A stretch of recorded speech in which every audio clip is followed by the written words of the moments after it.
If you're not a fat ass, you always have some sort of sleeping protocol. But if you do not, here's mine. So first of all, why do you need it? It's of course recovery is more important or equal working. What does it mean?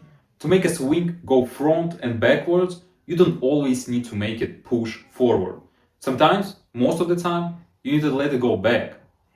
That's what recovery means. You need to at least make the same amount of time as you work to put it in a recovery. Without it, you will burn out. And the second one, hormones.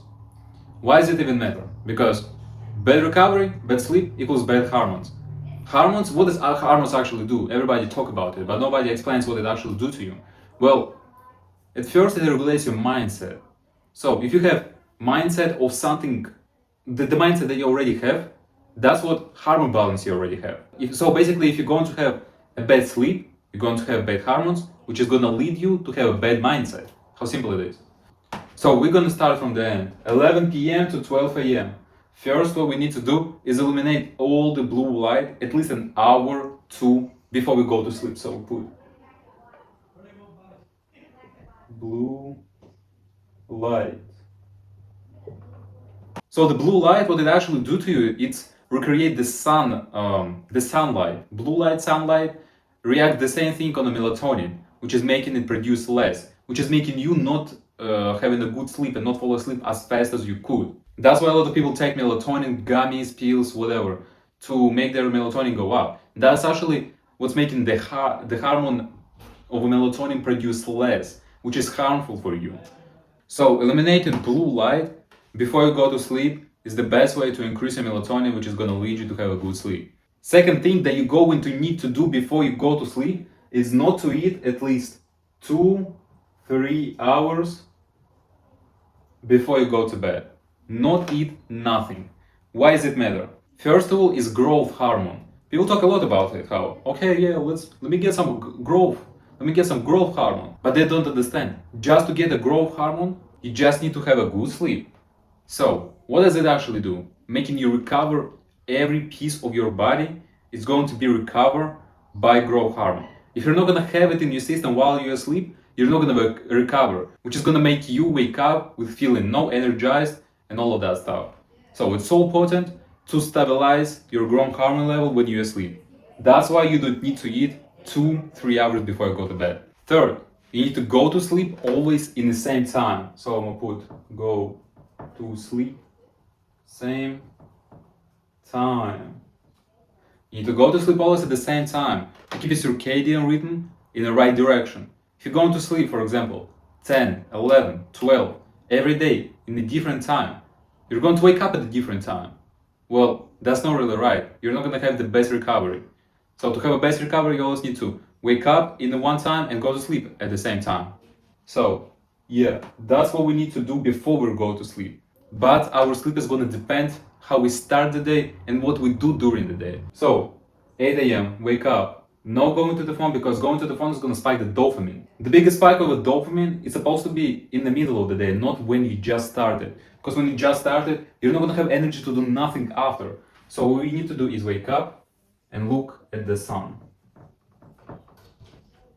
At the sun. As soon as you do it, you're going to refresh your circadian rhythm, which is going to tell you to your brain, oh, this time is optimal time to wake up. Plus, it's going to feel your serotonin levels, which is going to make you feel good in the long term. It's a happiness and a long-term hormone, serotonin, which is the opposite of a dopamine. Dopamine, that's a momentum and joy hormone. So, next thing, you look at the sun, then you need to hydrate. Hydrate with electrolytes. Plus electrolytes. Hydrate with the electrolytes. Electrolytes, that's some minerals. You can have magnesium before you go to bed. We're gonna come back to it later. But yeah, in the end of the video, I'm going to give you supplements that you could take for sleep and recovery in general. But yeah, hydrating with electrolytes, that's the big thing. Me personally, when I do hydrate without electrolytes, without sodium, I don't feel as much hydrated as I could do it with electrolytes. So that's basically the reason why I recommend it to y'all as well. We look at the sun, we hydrate it with electrolytes. Then we go on the walk. Plus walk. 15 minutes or 20 minutes, the best for you to stop. Why would you do it? Because you wake up because you have the spike of cortisol and noradrenaline. So to get rid of the cortisol is the hormone of stress. Cortisol, the opposite of the fucking testosterone. So to get rid of stress, you need to walk. 15-20 minutes after you wake up to walk, the best thing you can do under the sun or looking at the sun directly, getting your serotonin high, cortisol down, the best thing for your body. Your body is going to tell you thank you. So yeah, that's your morning routine. I'll make another video about it as well. The morning routine protocol, whatever. But the next thing that you need to do during the day, walking for 2-3 hours in a day. Why would it be important 2-3 fucking hours? Is it a lot? Fuck yes, that's a lot, and that's the best thing you can do to have a best sleep the next day. So, what it do? It reduces the amount of adrenaline that you're getting through the day. As I said, most of the people have problem with the melatonin.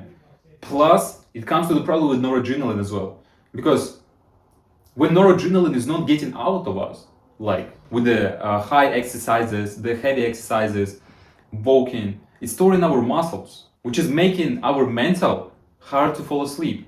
Because the high phone level of adrenaline is not gonna make you fall asleep. So we need to make this phone level as lower as we can. What can we do it for? It's either walking or training.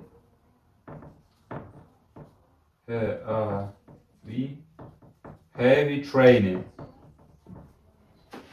The best thing you can do for your sleep. Next, supplements that is gonna help you to have a good sleep. It's going to be magnesium.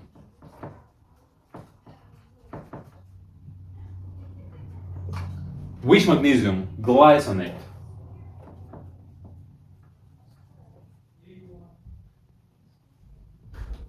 Magnesium glycinate. What it do to you?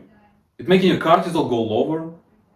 If you're gonna take around like 400 to 600, you're gonna shit your pants, of course.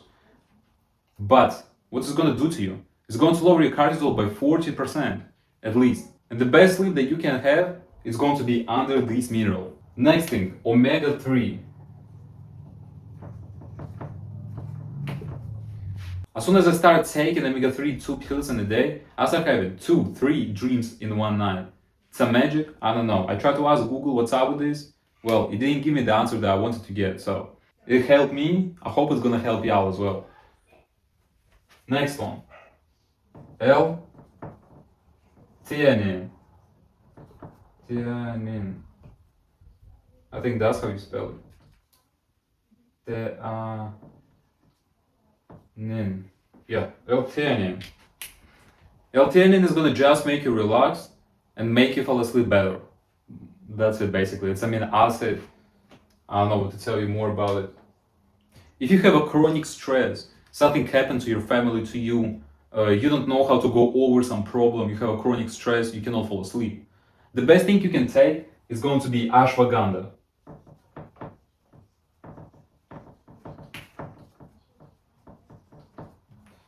Ashwagandha is adaptogen, which is making you have less cortisol in a couple times if you're gonna take the extract, not just a powder. And don't take it if you just have a regular life. You gotta take it only in a hard time to go over it, to go over the stress and have a proper recovery. I hope y'all like this video. If y'all want me to have free consultation with y'all or whatever else, you just go to Calendly, set up a date. We can talk all of that. And yeah, I hope y'all like this video. Press the subscribe button, press the like button too. I'll see y'all later.